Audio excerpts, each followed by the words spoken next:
right? So 7 o'clock rolls around, studio's ready, I'm ready, everyone's ready.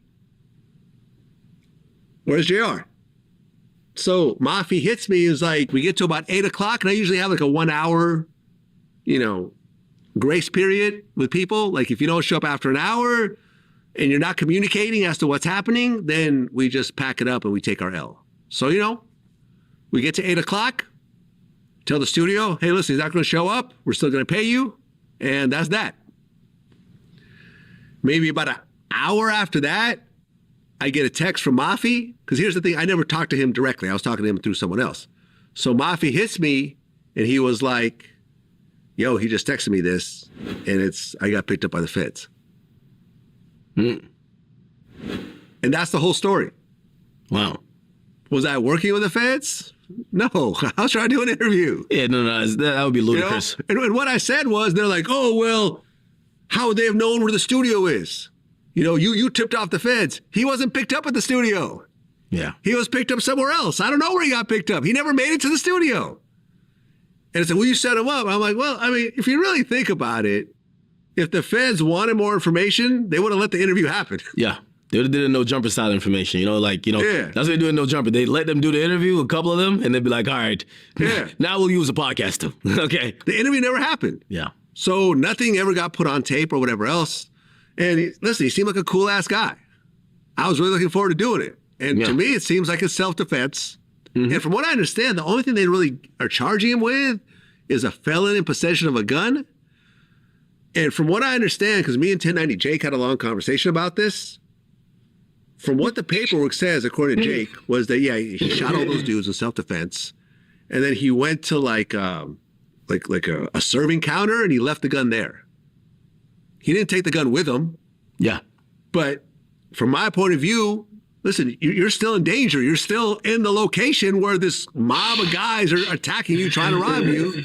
So it's not like you're going to shoot one guy and then throw the gun away. Like, you shot who you needed to shoot. Yeah.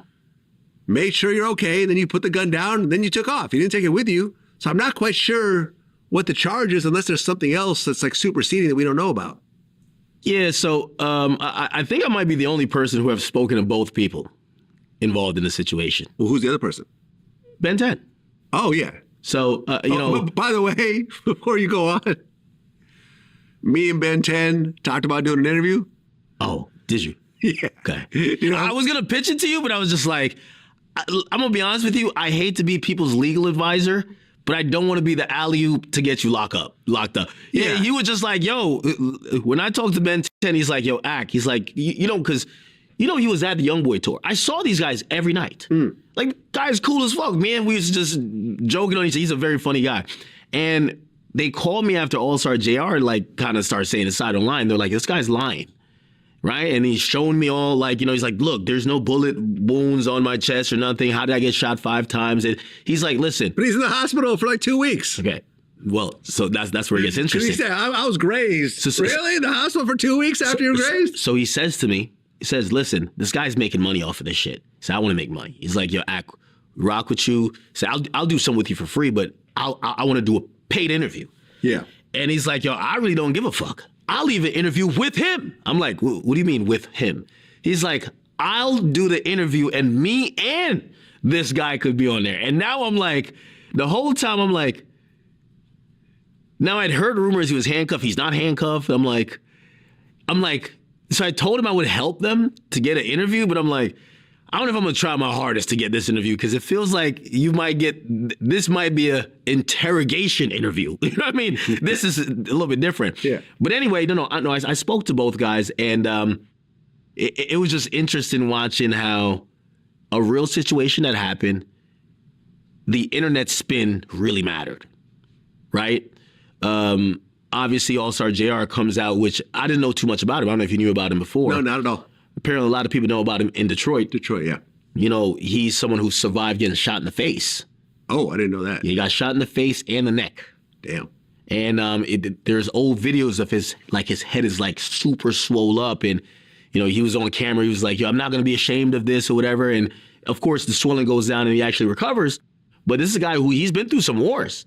and apparently has a lot of respect in Detroit. He used to be rolling with T Grizzly and them. Yeah, he got mentioned, I think, the first day out or something like that. Yes. Yeah. Yep. And what essentially happened, and I've talked to both sides, right? And if you want me to give you a breakdown, and I'm going to try to put both sides together, because when people are telling the story, they're always going to tell the favorable story and probably leave out or omit a few parts. This was a little bit of luck, but all of bad energy, right? This guy is in this restaurant called Confessions. He's sitting down and he's eating with a young woman, okay? He's in Houston, which there's some context to him being in Houston. He isn't getting along with a very notorious figure in Houston, J. Prince Jr. Right. The link there is because his baby mama is in a relationship with J. Prince Jr. Right, which goes back years. Yes. Yeah. J. Prince Jr. has taunted him over the years, basically saying, I took your girl, I upgraded her, this and third, made videos that was clearly making him seem like you're inadequate. That's why she left. Hey, man, I'm glad you left her alone. Oh, I'm glad y'all had differences. Because I'm the difference. Shows you. I've spoke to him. What he told me, he said, listen, I'm not tender over a girl. She's been with multiple people, basketball players, rappers after me. I never. I heard Future. Yeah, Future. He's like, Future was hitting it. You get what I'm saying? Yeah. And his demeanor is, I'm not beefing over who my baby mother is sleeping with. Yeah. He's like, I used to be cool with the guys that she did sleep with. Most likely, like, I love Future, right? But they're not seeing eye to eye. He's at the restaurant with another girl. This is All-Star JR. Mm-hmm. And apparently it's NBA Youngboy's like best friend, or people call him his brother, OG3's birthday. Yeah, shout out to OG3. He's been on Vlad TV. OG3's a really good guy. Remember when we ran into him? Really good at the NBA Youngboy show? That's my guy. What was the first thing he did? Yeah, he hugged you. Yeah. He hugged me, yeah. Yeah, OG3 is a really good guy. It's my guy. Yeah, I agree. And so it's his birthday event. Mm-hmm. You know, they were at another spot before, then they get to the confession spot where they're joined by a lot of family. And the context doesn't matter. OG3 mom is there. There's kids there. You know, there's a lot of women. Why? And when I mean women, not even like women romantically involved, like aunties. You know, you have baby mamas. Like, this is not the event where you're like, let's go slide, right? This is a family, we're all out to eat type of thing. Apparently, they invited a lot of people. One of the people they invited was J. Prince Jr. Mm-hmm. And he was coming from somewhere else, and he showed up fashionable, but definitely really late. And from how the story goes is that he walks off the elevator, and as he's kind of approaching the group with OG3's party, he kind of sees the guy like in the back sitting down with the girl, and he doesn't like the guy. And they start mean mugging each other. Right. And All-Star JR like called him a bitch and some other stuff. Like that. Well, yes. So verbally, they also kind of get into it after they acknowledge each other's presence. And this is the kind of like the confusing part about it all. And that's why I said like bad energy a bit. OG3 and his comrades, including Ben 10 and Dead and Ron, they're like sitting there and they're kind of like, wait, what's going on? They don't know. Yeah. They don't really have an issue with this guy. They just think he's a random guy, right? They don't really know him like that. And they're just seeing someone who they have somewhat of a rapport with, right? Which a lot of people don't realize. So the whole thing with, because I was confused at first. Remember back in the day, because these are NBA Youngboy homies.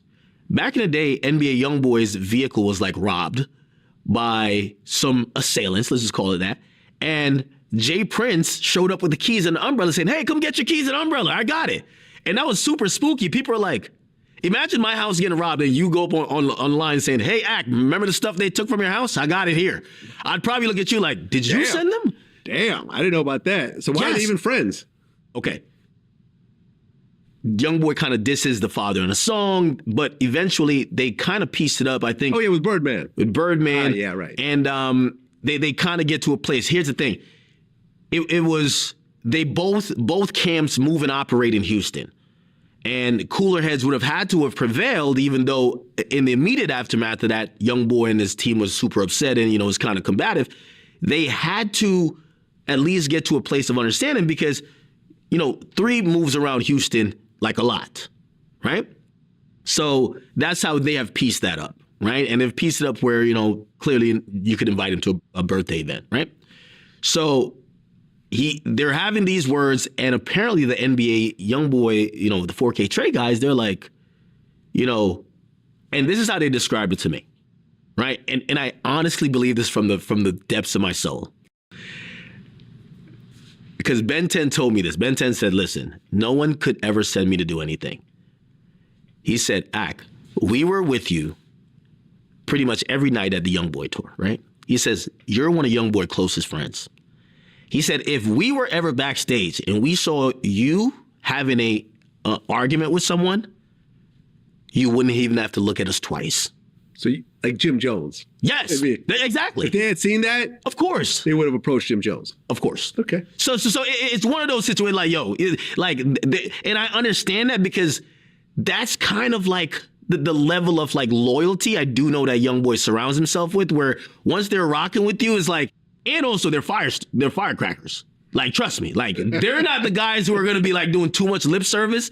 So I think Jay Prince Jr. gets into it with All-Star JR, and they're just saying, fuck it, let's go, handle whatever. Well, although I did hear that OG3 shoved All-Star JR.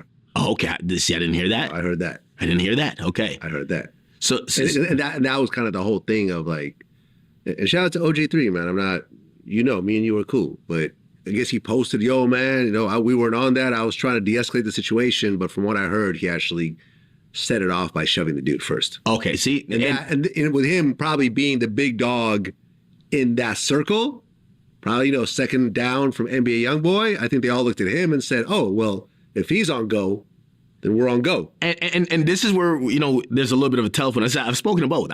I spoke to 3. Yeah. 3 was in the hospital with 10. I spoke to 3, 10, and I spoke to JR, right?